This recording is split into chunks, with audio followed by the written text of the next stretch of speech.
jadi tema kita pada hari ini adalah saving and investing. Oke, semua siap ya? Kita baca bersama-sama, yaitu dari Yohanes 10 ayat 10. Ini saya ada tulis di slide-nya, saya akan bacakan.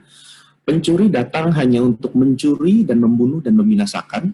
Aku datang supaya mereka mempunyai hidup dan mempunyainya dalam segala kelimpahan. Saya ulangin ya, pencuri datang hanya untuk mencuri dan membunuh dan membinasakan. Aku datang supaya mereka mempunyai hidup dan mempunyainya dalam segala kelimpahan. So, jadi dalam ayat ini Tuhan pengen bicara gini, bicara agar anak-anaknya itu bisa hidup dalam segala kelimpahannya.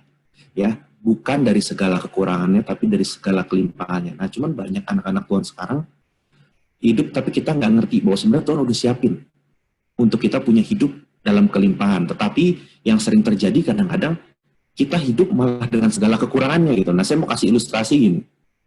Kita kan sekarang hidup dalam dunia yang nggak bisa lepas dari gadget ya. Jadi bahkan kadang kita tuh lebih baik kita ketinggalan dompet daripada ketinggalan gadget, bener nggak? Jadi soalnya kita pakai HP tuh biasanya kalau orang-orang yang kerja keluar untuk Google Map, bahkan untuk transfer uang, sekarang buat bayar makanan minuman juga bisa pakai handphone.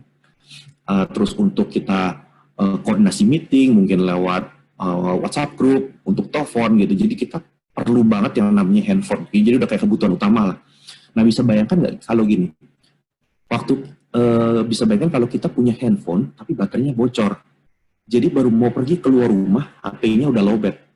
Nah, bisa kebayang nggak? Akibatnya gini, akibatnya waktu kita pergi kemana-mana, semuanya jadi serba was-was. Saya lupa ngecas waktu saya mau pergi, handphone saya lowbat. Dan handphone saya baterainya bocor. Jadi kemana-mana serba was-was. Yang pakai Google Map, takut mati tengah jalan, ntar nggak nyampe.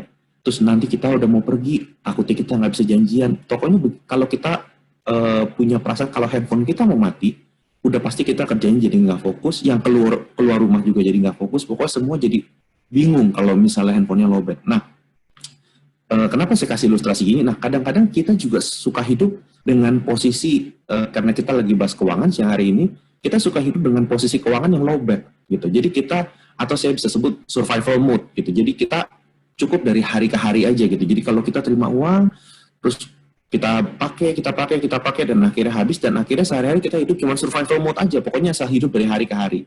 Dan ternyata hal seperti itu penyebabnya bukan karena kita kurang, bukan karena penghasilan kita kurang, tetapi kadang-kadang salah satu penyebab terbesarnya adalah kita nggak bisa mengelola apa yang kita punya dengan baik gitu. Nah, saya mau kasih quote, kita akan kehilangan sesuatu yang kita nggak bisa kelola. Ya, jadi kalau kita nggak bisa kelola dengan baik, pasti yang kita punya tuh kita akan selalu habis. Nah, cara berpikir kita mesti diperbarui dulu nih untuk kalau kita mau ada terobosan. Nah, dalam kisah handphone yang lowbat tadi, yang baterainya bocor, yang was-was dalam hidupnya itu bukan cuma dia doang, tapi juga orang-orang yang janjian sama dia hari itu, orang-orang yang udah bikin janji meeting dan segala macam. Semua orang yang berhubungan sama dia akan jadi was-was. Duh, handphonenya dia mati, nggak bisa dihubungin, nyampe nggak ya? Kira-kira dia datang nggak ya? Kira-kira dia nyasar nggak ya? Gitu. Nah, saya mau bilang orang-orang yang hidup dalam keadaan survival mode seperti ini nggak akan bisa pergi jauh dalam hidupnya dan sulit berbagi sama orang lain. Karena mereka pasti sibuk mikirin dirinya sendiri. Karena mereka bilang, aduh kok gue kurang ya, kok gue posisinya selalu nggak ada ya, selalu kurang gitu. Nah, sedangkan Tuhan maunya di Yohanes 10 kita hidup dalam segala kelimpahannya Tuhan. Gitu. Nah, ini ada ayat tambahannya, ada yang menyebar harta tetapi bertambah kaya, ada yang menghemat secara luar biasa, namun selalu berkekurangan. Dulu saya baca ayat ini, gimana caranya ada yang nyebar harta tapi nambah kaya, terus yang hemat malah selalu berkekurangan? Nah, jawabannya gini.